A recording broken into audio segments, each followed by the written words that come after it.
സമൂഹ മാധ്യമങ്ങൾ സജീവമായ ഇക്കാലത്ത് നമ്മൾ പല രീതിയിൽ കബളിപ്പിക്കപ്പെടാനുള്ള സാധ്യതയുണ്ട്. ഇൻസ്റ്റഗ്രാമും ഫേസ്ബുക്കും വഴി സൗഹൃദം കൂടാനെത്തുന്ന പ്രൊഫൈലുകളിൽ ചതി ഒളിഞ്ഞിരിക്കുന്നുണ്ടാകാം. പെൺകുട്ടികളുടെ വ്യാജ ചിത്രങ്ങളും AI ചിത്രങ്ങളും പ്രൊഫൈൽ പിക്കായി ഉപയോഗിച്ച് നടക്കുന്ന തട്ടിപ്പ്. അതിൽ കുടുങ്ങിയാൽ പണം നഷ്ടവും മാനഹാനിയും മാത്രമല്ല, കൊടിയ പീഡനങ്ങൾക്ക് പോലും ഇരകളാകാം. തിരുവനന്തപുരത്തെ മഹേഷ് എന്ന യുവാവിൻ്റെ കഥ ഇക്കാലത്ത് എല്ലാവരും അറിഞ്ഞിരിക്കേണ്ടതാണ്. ഇൻസ്റ്റഗ്രാമിൽ ഒരു പെൺകുട്ടിയുടെ ചിത്രമുള്ള പ്രൊഫൈലിലൂടെ സൗഹൃദം നടിച്ച് യുവാവിനെ വിളിച്ചു വരുത്തിയ സംഘം അയാളെ ക്രൂരമായി മർദ്ദിച്ചു, സാമ്പത്തികമായും കൊള്ളയടിച്ചു. പിന്നീട് എന്താണ് ആ കേസിൽ സംഭവിച്ചതെന്നറിയണം. അതോടൊപ്പം കൊല്ലം ചവറയിൽ പെൺകുട്ടിയെ പ്രണയം നടിച്ച് തട്ടിക്കൊണ്ടുപോയി ലൈംഗികമായി ചൂഷണം ചെയ്ത കേസും ഉൾപ്പെടെ വിശദമായി പരിശോധിക്കുകയാണ് പോലീസ് പട്രോൾ. സ്വാഗതം.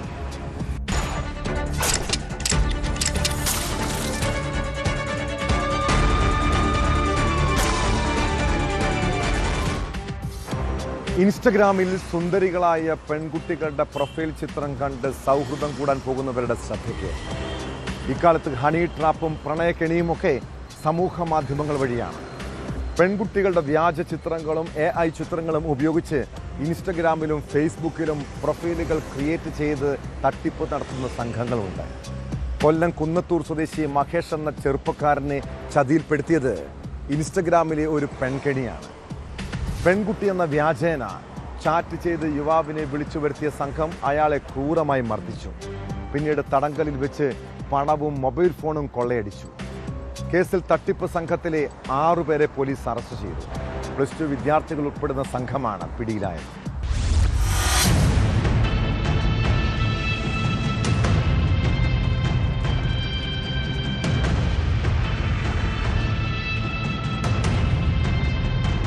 കൊല്ലം കുന്നത്തൂർ സ്വദേശിയായ മഹേഷ് മോഹൻ എന്ന 40-കാരനെ ഇൻസ്റ്റാഗ്രാം വഴി പെൺകുട്ടിയെന്ന വ്യാജേന പരിചയപ്പെട്ടാണ് സംഘം വിളിച്ചു വരുത്തുകയും തടങ്കലിൽ വെച്ച് ആക്രമിക്കുകയും ചെയ്തത്.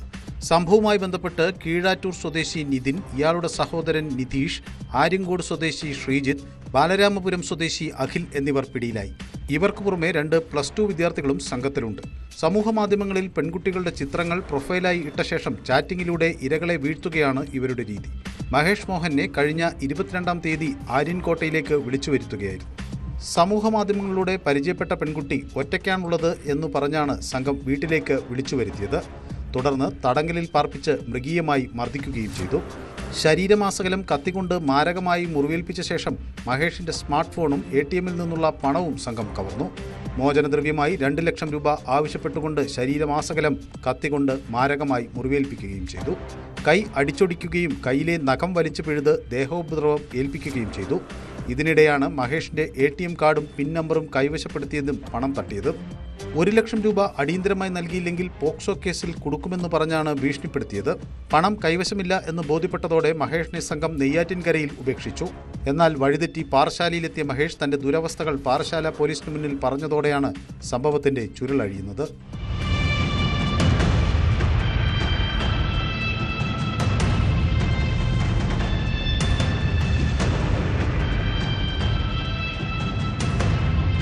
ശരീരമാസകലം മുറിവും മർദ്ദനവുമേറ്റ മഹേഷ് മോഹൻ തിരുവനന്തപുരം മെഡിക്കൽ കോളേജ് ആശുപത്രിയിൽ ചികിത്സയിലാണ്.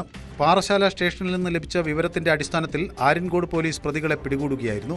കീഴാറ്റൂർ സ്വദേശി നിതിൻ, ഇയാളുടെ സഹോദരൻ നിതീഷ് എന്നിവർക്കെതിരെ നെയ്യാറ്റിൻകര, മാരായമുട്ടം, പാറശാല, കാട്ടാക്കട ഉൾപ്പെടെ വിവിധ സ്റ്റേഷനുകളിൽ നിരവധി കേസുകളുണ്ട്. നെയ്യാറ്റിൻകര കോടതിയിൽ ഹാജരാക്കിയ പ്രതികളെ റിമാൻഡ് ചെയ്തു.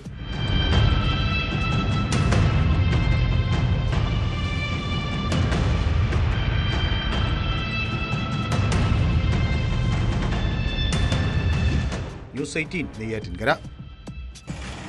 നിങ്ങളുടെ മക്കൾ അവധി ദിവസങ്ങളിൽ സ്കൂളിൽ സ്പെഷ്യൽ ക്ലാസ് ഉണ്ടെന്ന് പറഞ്ഞ് വീട്ടിൽ നിന്നും പോകാറുണ്ടോ? അവർ എവിടേക്കാണ് പോകുന്നതെന്ന് മാതാപിതാക്കൾ ശ്രദ്ധിക്കാറുണ്ടോ? കൊല്ലം സ്വദേശിനിയായ +2 വിദ്യാർത്ഥിനി കഴിഞ്ഞ ദിവസം സ്കൂളിലേക്കെന്ന് പറഞ്ഞ് വീട്ടിൽ നിന്നും ഇറങ്ങിയതാണ്. എന്നാൽ രാത്രി വൈകിയും മകൾ തിരിച്ചെത്തിയില്ല. പിന്നീട് കുടുംബത്തിൻ്റെ പരാതിയിൽ പോലീസ് അന്വേഷണം നടത്തി. ഒടുവിൽ പെൺകുട്ടിയെയും കാമുകനെയും കണ്ടെത്തുകയും ചെയ്തു. 17-കാരി കാമുകനൊപ്പം കറങ്ങാൻ പോയതാണ്. വിശദമായി ചോദ്യം ചെയ്തപ്പോഴാണ് പെൺകുട്ടി ലൈംഗിക ചൂഷണത്തിന് ഇരയായെന്ന് മനസ്സിലായത്. കേസിൽ 19-കാരനെ പോലീസ് അറസ്റ്റ് ചെയ്തു.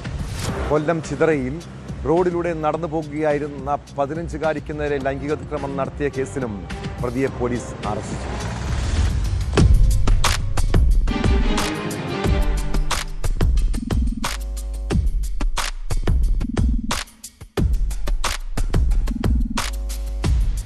കഴിഞ്ഞ ഒരു വർഷമായി 17 വയസ്സുകാരിയായ പെൺകുട്ടിയുമായി അടുപ്പത്തിലായിരുന്നു മുഹമ്മദ് ഫൈസൽ.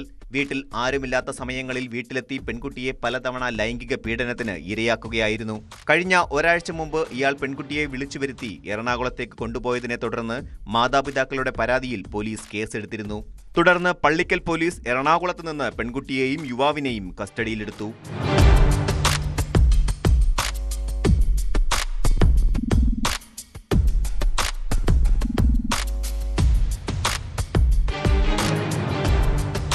പെൺകുട്ടിയെ കൗൺസിലിംഗിന് വിധേയമാക്കിയപ്പോഴാണ് ചിതറ പോലീസ് സ്റ്റേഷൻ പരിധിയിൽ വെച്ച് പലതവണ പീഡനത്തിന് ഇരയായ വിവരം പുറത്തുവന്നത്. ഇതോടെ മുഹമ്മദ് ഫൈസലിനെതിരെ പള്ളിക്കൽ പോലീസ് പോക്സോ അടക്കമുള്ള വകുപ്പുകൾ ചുമത്തി കേസെടുത്ത് റിമാൻഡ് ചെയ്തു.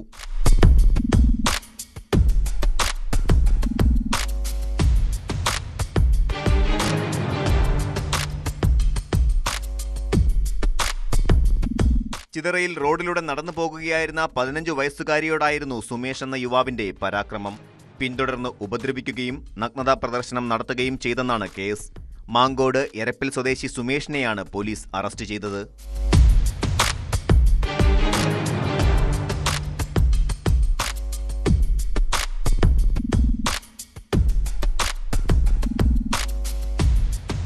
ഇരുവർക്കുമെതിരെയും പോക്സോ നിയമപ്രകാരം കേസെടുത്തു. അറസ്റ്റിന് പിന്നാലെ വൈദ്യപരിശോധനയ്ക്ക് വിധേയമാക്കി കോടതിയിൽ ഹാജരാക്കിയ ശേഷം ഇരുവരെയും റിമാൻഡ് ചെയ്തു.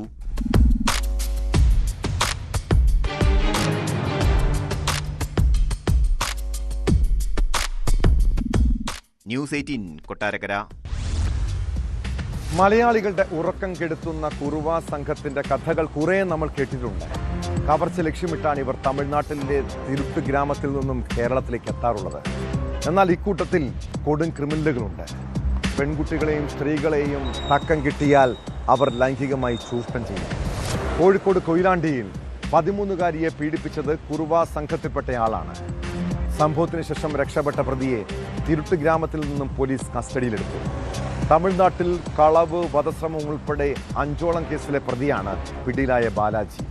ഇയാളുടെ അച്ഛൻ മുരുകേശൻ കുറുവ സംഘത്തിന്റെ മുൻ തലവനാണ്.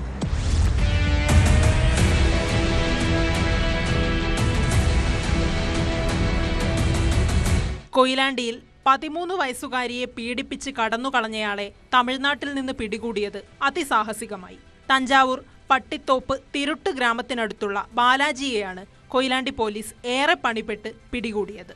കുറുവ മോഷണ സംഘങ്ങൾ താമസിക്കുന്ന അയ്യാപ്പേട്ട ലിംഗകടിമേടു കോളനിയിൽ നിന്നാണ് പ്രതിയെ പോലീസ് സംഘം കസ്റ്റഡിയിലെടുത്തത്. വലിയ ചെറുത്തുനിൽപ്പുണ്ടായെങ്കിലും അയ്യാമ്പേട്ട ലോക്കൽ പോലീസിന്റെ സഹായത്തോടെ പ്രതിയെ കസ്റ്റഡിയിലെടുക്കുകയായിരുന്നു. തമിഴ്നാട്ടിൽ കളവ്, വധശ്രമം ഉൾപ്പെടെ 5ഓളം കേസിലെ പ്രതിയാണ് ബാലാജി. നിരവധി കളവു കേസുകളിൽ പ്രതിയായ കുറുവ സംഘത്തിലെ മുരുകേശന്റെ മകനാണ് ഇയാൾ. 2 മാസം മുൻപ് കൊയിലാണ്ടിയിൽ ബന്ധുവീട്ടിൽ താമസിക്കുന്നതിനിടെയാണ് പ്രതി പെൺകുട്ടിയെ പീഡിപ്പിച്ചത്. ഇതിനുശേഷം പ്രതി തമിഴ്നാട്ടിലേക്ക് കടക്കുകയായിരുന്നു. കോഴിക്കോട് റൂറൽ പോലീസ് ജില്ലാ മേധാവി KE Baiju, DYSP K Sanilkumar എന്നിവരുടെ നിർദ്ദേശപ്രകാരം ഇൻസ്പെക്ടർ K സുമിത് കുമാറിന്റെ നേതൃത്വത്തിലുള്ള സംഘമാണ് പ്രതിയെ പിടികൂടിയത്. പ്രതിയെ കോടതിയിൽ ഹാജരാക്കി റിമാൻഡ് ചെയ്തു.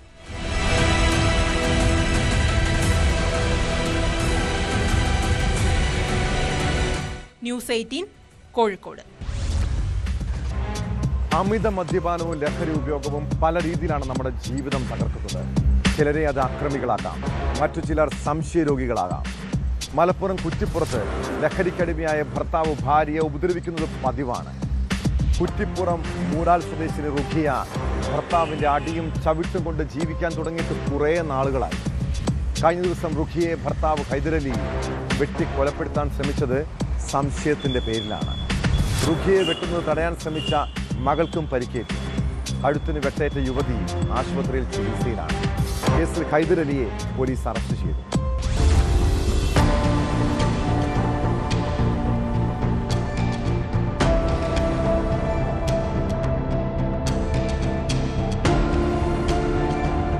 വെള്ളിയാഴ്ച ഉച്ചയ്ക്ക് 12:30യോടെയാണ് സംഭവം.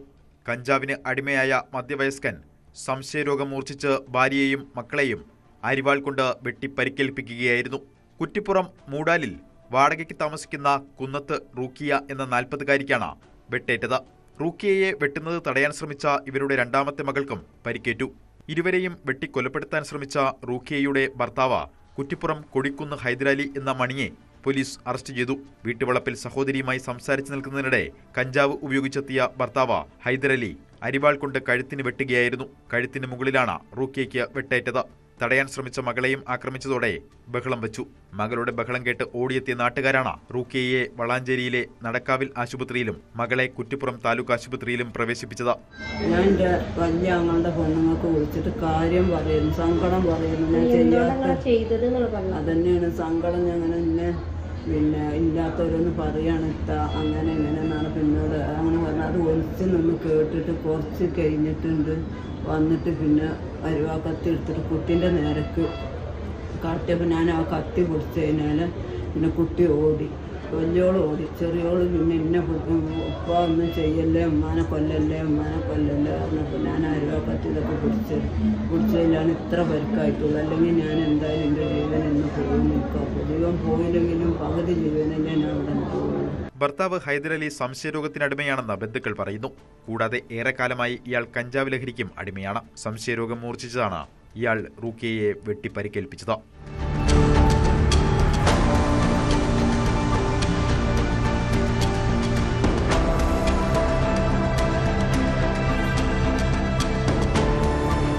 ന്യൂസ് 18 തിരുവനന്തപുരം. ഞാൻ ആരെന്നും നിനക്ക് ഇതുവരെ അറിയില്ല, ഇപ്പോൾ അത് മനസ്സിലാക്കി തരാം. ഇങ്ങനെ ആക്രോശിച്ചുകൊണ്ടാണ് ഉത്തർപ്രദേശിലെ അലിഗഡ് സർവകലാശാലയിൽ അധ്യാപകനായ ഡാനിഷിന് നേരെ ആക്രമികൾ നിറയൊഴിച്ചത്. അധ്യാപകനെ കൊലപ്പെടുത്തിയ സമയത്തെ CCTV ദൃശ്യങ്ങൾ ഞെട്ടിപ്പിക്കുന്നതാണ്. മൃതദേഹത്തോട് പോലും ക്രൂരത കാണിക്കുന്നതാണ് ദൃശ്യങ്ങൾ. മരിച്ചു വീണതിന് ശേഷവും അധ്യാപകന്റെ തലയിൽ അക്രമികൾ വെടിവെക്കുന്നത് പുറത്തുവന്ന ദൃശ്യങ്ങളിൽ കാണാം. എന്നാൽ അക്രമികൾ ആരാണെന്നോ ആക്രമണത്തിന്റെ കാരണമോ വ്യക്തമല്ല.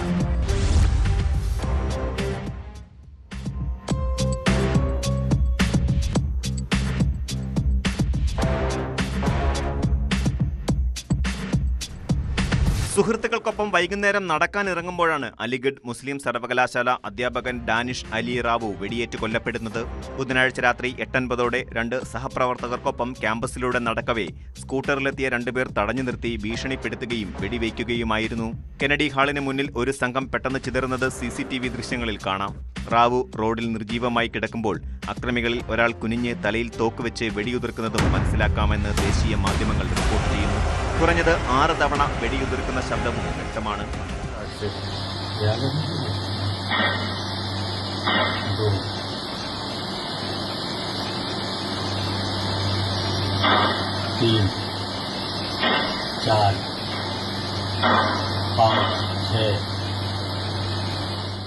മൂന്ന് വെടിയുണ്ടകളേറ്റതിൽ 2 എണ്ണവും തലയ്ക്കായിരുന്നു. ഉടൻ ജവഹർലാൽ നെഹ്റു മെഡിക്കൽ കോളേജിൽ എത്തിച്ചെങ്കിലും ജീവൻ നഷ്ടപ്പെട്ടിരുന്നു. വെടിയുതിർത്ത ഉടൻ അക്രമികൾ സംഭവസ്ഥലത്ത് നിന്ന് ഓടി രക്ഷപ്പെടുകയും ചെയ്തു. ഞാൻ ആരെന്ന് നിനക്കിതുവരെയും അറിയില്ല, ഇപ്പോ അറിയാം എന്ന് ആക്രോശിച്ചാണ് ഡാനിഷിന് നേരെ ആക്രമികൾ നിറയൊഴിച്ചതെന്നാണ് ഒപ്പമുണ്ടായിരുന്ന സുഹൃത്ത് ഇമ്രാൻ പറയുന്നത്.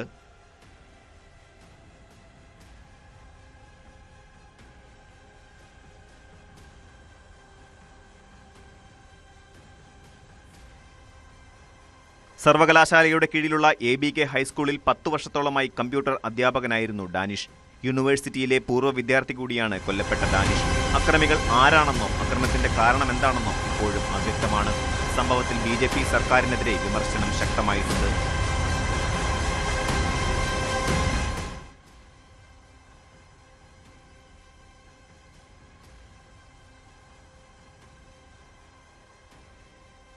News desk, news 18. തമിഴ്നാട് ഡിണ്ടിഗലിലെ നാട്ടുകാർക്ക് അയാൾ മണിയാണ്. ഓട്ടോ ഡ്രൈവറായ മണി. യഥാർത്ഥ പേര് ബാലമുരുകൻ. ഒരു പാവപ്പെട്ട കുടുംബത്തിൽ ജനിച്ച മണി ഇപ്പോൾ കോടീശ്വരനാണ്. അതോടെ മണി ഡി മണിയായി. ഡയമണ്ട് മണിയാണ് ഡി മണിയായതെന്നാണ് പോലീസ് പറയുന്നത്. ശബരിമല സ്വർണ്ണക്കൊള്ള കേസിൽ എന്താണ് മണിയുടെ പങ്ക്? ഡിണ്ടിഗലിലെ വീട്ടിലെ SIT പരിശോധനയ്ക്ക് എത്തിയതോടെ ഇനി പല ഉന്നതരിലേക്കും അന്വേഷണം നീങ്ങാം. പത്മനാഭസ്വാമി ക്ഷേത്രത്തിലെ വിഗ്രഹങ്ങൾ കടത്താനും ഈ സംഘം ശ്രമം നടത്തിയെന്നാണ് സൂചന. കേരളത്തിലേക്ക് നിരവധി തവണ ഡി മണി എത്തിയിരുന്നുവെന്നും സംസ്ഥാനത്ത് നിന്ന് ഒന്നിലധികം പുരാവസ്തുക്കൾ കടത്തിയെന്നും സംശയിക്കുന്നു.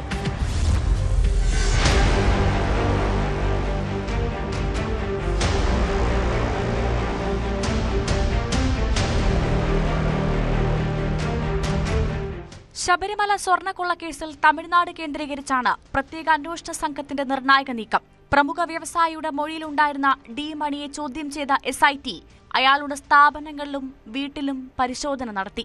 ഡിണ്ടിഗൽ സ്വദേശിയായ ഡി മണിയുടെ വീട്ടിൽ വെള്ളിയാഴ്ച രാവിലെ 10:30 പരിശോധന ആരംഭിച്ചത്.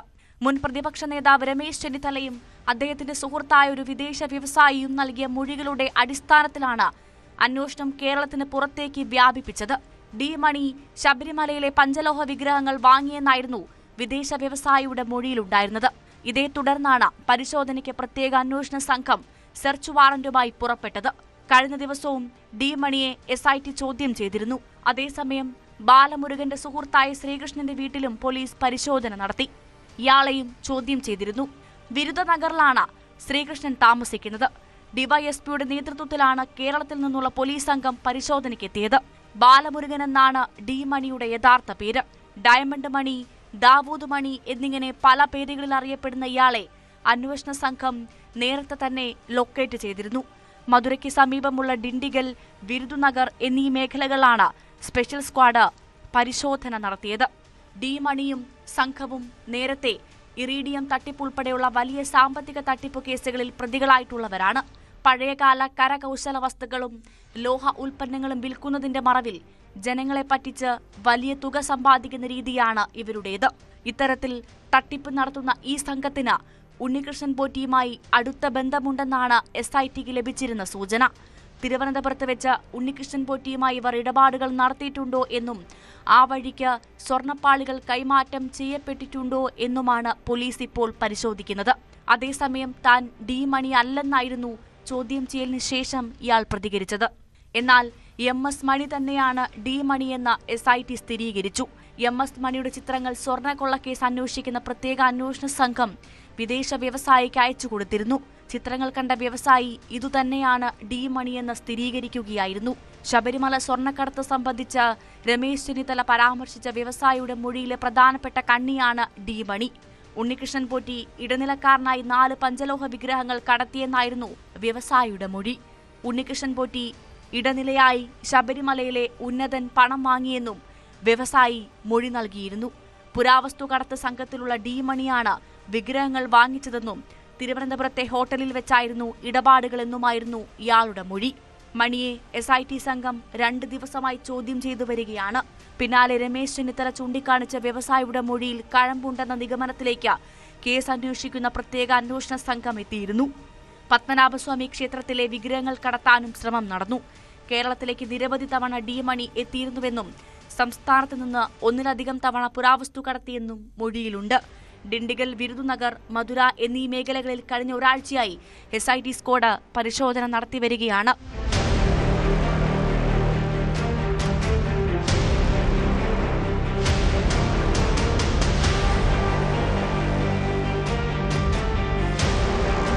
ന്യൂസ് 18 തിരുവനന്തപുരം.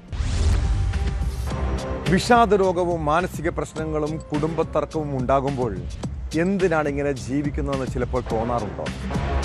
അങ്ങനെ ആത്മഹത്യാ പ്രവണത മനസ്സിൽ തോന്നിയാൽ ഉടനൊരു മനഃശാസ്ത്രജ്ഞനെ കാണുന്നതാണ് നല്ലത്. ഇല്ലെങ്കിൽ ചിലപ്പോൾ മനസ്സിൻ്റെ താളം തെറ്റാം. കൂട്ട ആത്മഹത്യയെക്കുറിച്ച് പോലും ചിന്തിക്കാം. തിരുവനന്തപുരം കാട്ടാക്കാട പേഴുമുട്ടിൽ യുവതി സ്വന്തം കൈക്കുഞ്ഞുങ്ങളെയും കൊണ്ടാണ് ആത്മഹത്യക്ക് ശ്രമിച്ചത്. വീട്ടിലെ ഗ്യാസ് തുറന്നു വിട്ട ശേഷമായിരുന്നു ജീവനൊടുക്കാനുള്ള ശ്രമം. നാട്ടുകാരും പോലീസ് നടത്തിയ ഇടപെടലിൽ വൻ അപകടം ഒഴിവായി.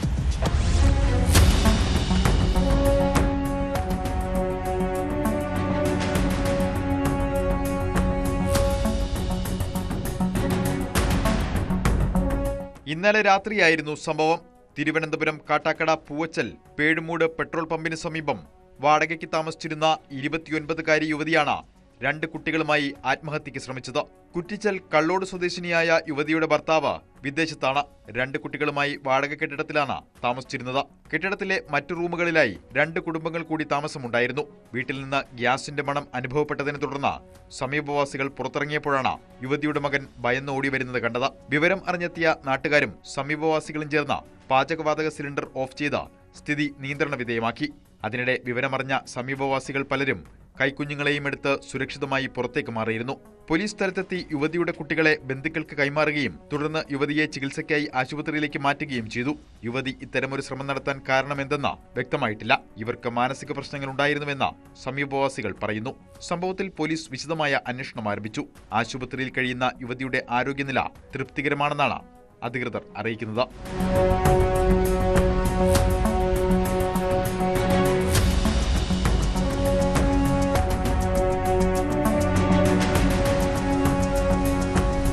ന്യൂസ് 18 തിരുവനന്തപുരം. ആഘോഷങ്ങൾ മറയാക്കിയ നാട്ടിൽ മോഷ്ടാക്കൾ വിലസുകയാണ്. ഈ ക്രിസ്മസ് കാലത്തും പലയിടത്തും നിരവധി മോഷണങ്ങൾ അരങ്ങേറി. തിരുവനന്തപുരം കാട്ടാക്കടയിൽ അടച്ചിട്ട വീട്ടിൽ നിന്ന് 60 പവനിലധികം സ്വർണമാണ് മോഷ്ടാക്കൾ കവർന്നത്. കുടുംബം ക്രിസ്മസ് ആഘോഷത്തിനായി പള്ളിയിൽ പോയ സമയത്തായിരുന്നു കവർച്ച. കേസിൽ പ്രതികൾക്ക് വേണ്ടി പോലീസ് തന്റെ അന്വേഷണം ഊർജിതമാണ്.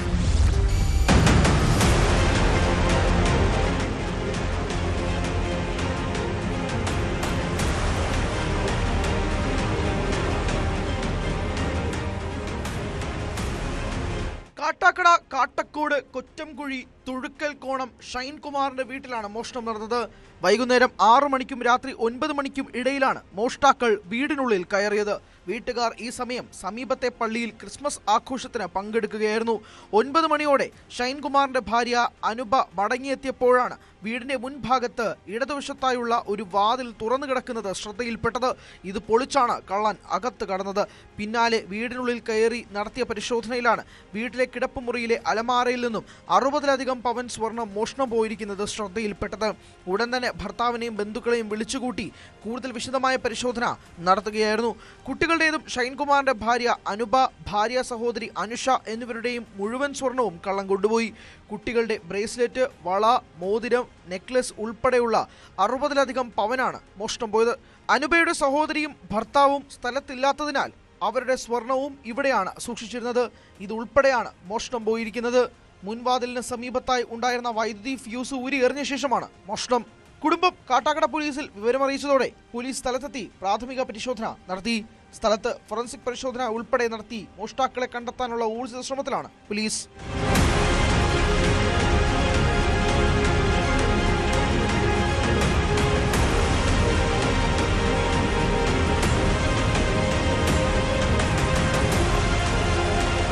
ന്യൂസ് 18 തിരുവനന്തപുരം. പോലീസിന്റെ മൂക്കിന് താഴെ മോഷ്ടാക്കൾ അഴിഞ്ഞാടുന്ന അവസ്ഥ. പരാതി നൽകിയിട്ടും ഫലമൊന്നുമില്ലാത്ത സ്ഥിതി. തിരുവനന്തപുരം വർക്കല പോലീസ് സ്റ്റേഷൻ പരിസരത്തുള്ള ചെറുകിട വ്യാപാര സ്ഥാപനങ്ങളിലാണ് വ്യാപക മോഷണം നടന്നത്. കമ്പിപ്പാര ഉപയോഗിച്ച് 5 കടകൾ കുത്തിത്തുറന്നായിരുന്നു കവർച്ച. ഇതോടെ വ്യാപാരികളെല്ലാം വലിയ ആശങ്കയിലാണ്.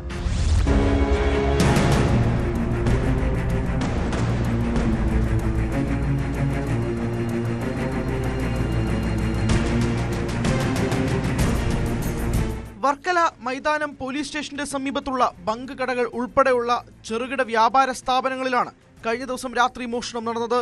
കമ്പിപ്പാര ഉപയോഗിച്ച് 5 കടകൾ കുത്തിത്തുറന്ന നിലയിലാണ്.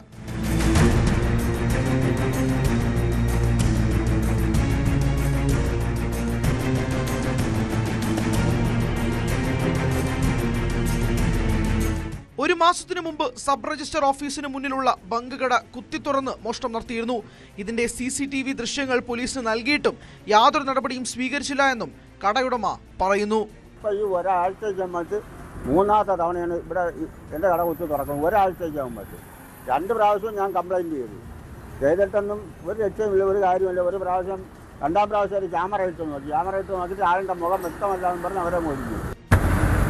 ഈ വർക്കല ടൗണിൻ്റെ ഹൃദയഭാഗത്താണ് ഇതേപോലുള്ളൊരു മോഷണ ശ്രമം നടന്നിരിക്കുന്നത്. അത് ഇതിന് മുമ്പേ തന്നെ അടുത്തുള്ളൊരു കടയിൽ ഇതുപോലെ മോഷണ ശ്രമം നടന്ന് അത് വർക്കല പോലീസ് സ്റ്റേഷനിൽ പരാതി കൊടുക്കുകയുണ്ടായി. ആ പരാതി കൊടുത്തിട്ട് അതിനെതിരെ നല്ല നടപടിയൊന്നും എടുത്തായിട്ടൊന്നും കാണുന്നില്ലെന്നാണ് പുള്ളി അഭിപ്രായം പറയുന്നത്. പിന്നെ ഇത്രയും വലിയ ഒരു പോലീസ് സ്റ്റേഷനും എല്ലാ കാര്യവും അടുത്തുള്ള സ്ഥലത്ത് തന്നെ ഇങ്ങനെ വലിയൊരു മോഷണം നടക്കുമെന്ന് പറഞ്ഞാൽ അത് പോലീസിൻ്റെ ഒരു വീഴ്ചയെന്ന് മാത്രമേ നമുക്ക് പറയാൻ പറ്റുള്ളൂ. ഇക്കഴിഞ്ഞ ദിവസം 2000 രൂപയും കോഴിമുട്ട ഉൾപ്പെടെയുള്ള സാധനങ്ങളുമാണ് മോഷ്ടാക്കൾ അപഹരിച്ചത്. പോലീസ് സ്റ്റേഷന് തൊട്ടടുത്ത് നടക്കുന്ന മോഷണ പരമ്പരകളിൽ പോലീസ് അനങ്ങാപ്പാറ നയം സ്വീകരിക്കുമ്പോൾ എവിടെ പരാതിപ്പെടണം എന്ന ആശങ്കയിലാണ് കടയുടമകൾ.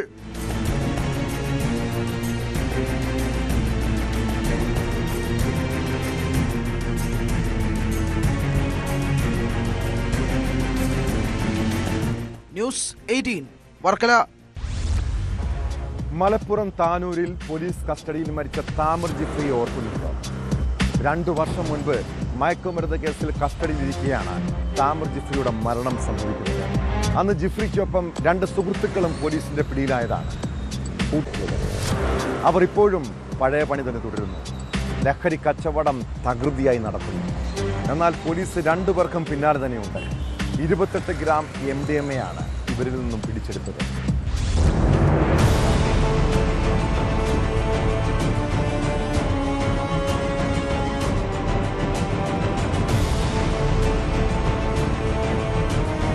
രണ്ടു വർഷം മുൻപ് താനൂർ പോലീസിന്റെ കസ്റ്റഡിയിൽ മരിച്ച താമീർ ജിഫ്രി ഉൾപ്പെട്ട മയക്കുമരുന്ന് കേസിലെ താമീറിന്റെ കൂട്ടുപ്രതികളായ 2 പേരെ വീണ്ടും MDMAയുമായി അറസ്റ്റ് ചെയ്തു. പെരുവള്ളൂർ കുന്നത്തുപറമ്പിൽ വെച്ചാണ് 28 ഗ്രാം MDMAയുമായി താനൂർ സ്വദേശിയടക്കം 2 പേർ പിടിയിലായത്. താനൂർ കാട്ടിലങ്ങാടി സ്വദേശി ചെവിടിക്കുന്നൻ ജബീർ, പെരുവള്ളൂർ കുമ്മണ്ണ ചെനക്കൽ സ്വദേശി കുവുങ്ങും തോട്ടത്തിൽ മുഹമ്മദ് എന്നിവരെ എക്സൈസ് സംഘം അറസ്റ്റ് ചെയ്തു. ക്രിസ്തുമസ് പുതുവത്സരാഘോഷങ്ങൾ ലക്ഷ്യമിട്ട് എത്തിച്ച MDMAയാണ് പിടിച്ചെടുത്തതെന്ന് എക്സൈസ് സംഘം അറിയിച്ചു. ആഘോഷങ്ങൾക്കായി പെരുവള്ളൂർ ഭാഗത്ത് വൻതോതിൽ രാസലഹരി എത്തിച്ചതായുള്ള രഹസ്യ വിവരത്തെ തുടർന്നായിരുന്നു പരിശോധന. ലഹരിക്കടത്തിന് ഉപയോഗിച്ച ബുള്ളറ്റ് ബൈക്കും പിടിച്ചെടുത്തു.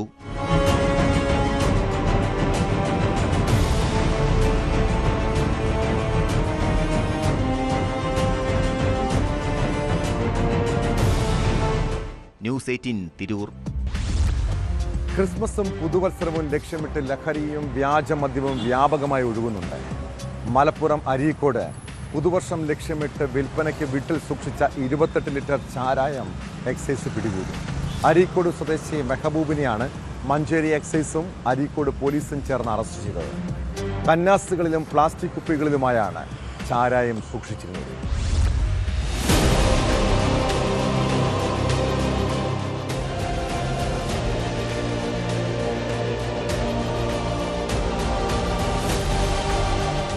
അരീക്കോട് കല്ലരട്ടിക്കലിൽ ക്രിസ്മസ് ന്യൂ ഇയർ സ്പെഷ്യൽ ഡ്രൈവിന്റെ ഭാഗമായി മഞ്ചേരി എക്സൈസും അരീക്കോട് പോലീസും സംയുക്തമായി നടത്തിയ പരിശോധനയിലാണ് വീട്ടിൽ സൂക്ഷിച്ച ചാരായവുമായി മധ്യവയസ്കനെ അറസ്റ്റ് ചെയ്തത്. കല്ലരട്ടിക്കൽ സ്വദേശി കുന്നത്തൊടി മെഹബൂബ് എന്ന 48-കാരനെ ചാരായവുമായി അറസ്റ്റ് ചെയ്തു. 28.5 ലിറ്റർ ചാരായമാണ് പിടിച്ചെടുത്തത്. വീട്ടുമുറ്റത്ത് കന്നാസുകളിലും പ്ലാസ്റ്റിക് കുപ്പികളിലുമായാണ് ചാരായം ഒളിപ്പിച്ചിരുന്നത്. പുതുവർഷം ലക്ഷ്യമിട്ട് വിൽപ്പനയ്ക്കെത്തിച്ചതായിരുന്നു ചാരായം. മുൻപും ചാരായ കേസിൽ അറസ്റ്റിലായി ജയിൽ ശിക്ഷ അനുഭവിച്ച മെഹബൂബ് ഇപ്പോൾ ജാമ്യത്തിലിറങ്ങി വീണ്ടും വിൽപ്പന നടത്തുന്നതിനിടെയാണ് പിടിയിലായത്.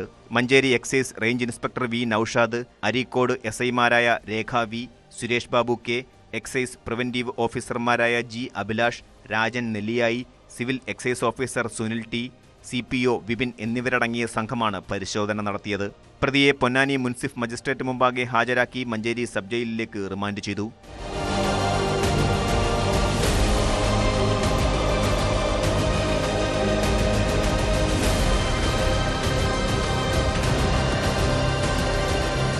ന്യൂസ് 18 മലപ്പുറം. കുറ്റകൃത്യങ്ങളുടെ മറ്റു ചില വാർത്തകൾ ചുരുക്കത്തിൽ. പട്ടാമ്പിയിൽ സ്ത്രീയെ ട്രെയിൻ തട്ടി മരിച്ച നിലയിൽ കണ്ടെത്തി. തിരുവേഗപ്പുറ ഉദിരംകുഴിയിൽ സുലോചനയാണ് മരിച്ചത്. 69 വയസ്സായിരുന്നു. റെയിൽവേ സ്റ്റേഷന് സമീപം രാവിലെയാണ് അപകടം. പട്ടാമ്പി പോലീസ് ഇൻക്വസ്റ്റ് നടപടികൾക്ക് ശേഷം പട്ടാമ്പി ഗവൺമെന്റ് താലൂക്ക് ആശുപത്രിയിൽ പോസ്റ്റ്മോർട്ടം നടത്തിയ മൃതദേഹം ബന്ധുക്കൾക്ക് വിട്ടു നൽകി. തമിഴ്നാട്ടിൽ നിന്ന് വിൽപ്പനയ്ക്ക് കേരളത്തിലേക്ക് കടത്തിയ 345 പാക്കറ്റ് ഹാൻസുമായി വ്യാപാരി അറസ്റ്റിൽ. വഴിക്കടവ് മണിമൂളി സ്വദേശി സഫീഖ് അലിയാണ് അറസ്റ്റിലായത്. കച്ചവടത്തിന്റെ മറവിൽ വിൽപ്പനയ്ക്കെത്തിച്ച ഹാൻസാണ് വഴിക്കടവ് പോലീസ് പിടികൂടിയത്. മണിമൂളി ടൗണിൽ കച്ചവടം നടത്തുന്നയാളാണ് സഫീഖ് അലി. ഇടുക്കി പാമ്പനാറിനു സമീപം ലാൻഡ്രം എസ്റ്റേറ്റിൽ നിന്നും കേഴയാടിനെ വേട്ടയാടിയാളെ വനം വകുപ്പ് അറസ്റ്റ് ചെയ്തു. പീരുമേട് അമ്പാടിയിൽ ബാലചന്ദ്രനാണ് പിടിയിലായത്. ഇയാളുടെ പക്കൽ നിന്നും 2 നാടൻ തോക്കുകളും 88 EM കൊണ്ടുള്ള വെടിയുണ്ടകളും 1 കുന്തവും 10 കിലോയോളം കേഴയാടിന്റെ ഇറച്ചിയും പിടികൂടി. ഒരാളുടെ ജീവിതത്തിൽ ചെറിയ വീഴ്ചകൾ സംഭവിച്ചാൽ മതി, പിന്നീട് സമൂഹം ഒന്നടങ്കം അയാളെ കുറ്റപ്പെടുത്തും, ഒറ്റപ്പെടുത്തുകയും ചെയ്യും. കണ്ണൂർ കൂത്തുപറമ്പിലെ 19കാരനും സംഭവിച്ചതാണ്. പ്രണയം നടിച്ച് ഒരു പെൺകുട്ടിയെ പീഡിപ്പിച്ചെന്ന കേസിൽ ഏതാനും നാളുകൾക്ക് മുൻപാണ് കിഷൻ സുനിൽ എന്ന ചെറുപ്പക്കാരനെ പോലീസ് അറസ്റ്റ് ചെയ്തത്. പിന്നീട് അയാൾ ജാമ്യം കിട്ടി ജയിലിൽ നിന്നും പുറത്തിറങ്ങി. എന്നാൽ സ്വന്തം കൂട്ടുകാരും വീട്ടുകാരും നേരിൽ കണ്ടാൽ പോലും മിണ്ടാത്ത സ്ഥിതി. ഒടുവിൽ അതിൻ്റെ മനോവിഷമത്തിൽ അയാൾ ജീവനൊടുക്കുന്നു. ആ മരണം വീട്ടിലെ കൂട്ട ദുരന്തത്തിലേക്കാണ് വഴിമാറിയത്. കൊച്ചുമകൻ മരിച്ചതിൻ്റെ വിഷമത്തിൽ മുത്തശ്ശിയും മുത്തശ്ശിയുടെ സഹോദരിയും ആത്മഹത്യ ചെയ്തു. കൂത്തുപറമ്പ് സ്വദേശികളായ റെജി, സഹോദരി റോജ എന്നിവരാണ് മരിച്ചത്. കിഷനെ പോലുള്ള ചെറുപ്പക്കാർക്ക് ഒരു വൈകാരിക നിമിഷത്തിൽ തോന്നുന്ന അബദ്ധങ്ങളാണ് ഒരു കുടുംബത്തെ തന്നെ തീരാ കണ്ണീരിലാക്കിയത്. ഇതോടെ പോലീസ് പട്രോൾ പൂർണ്ണമാകും. നമസ്കാരം.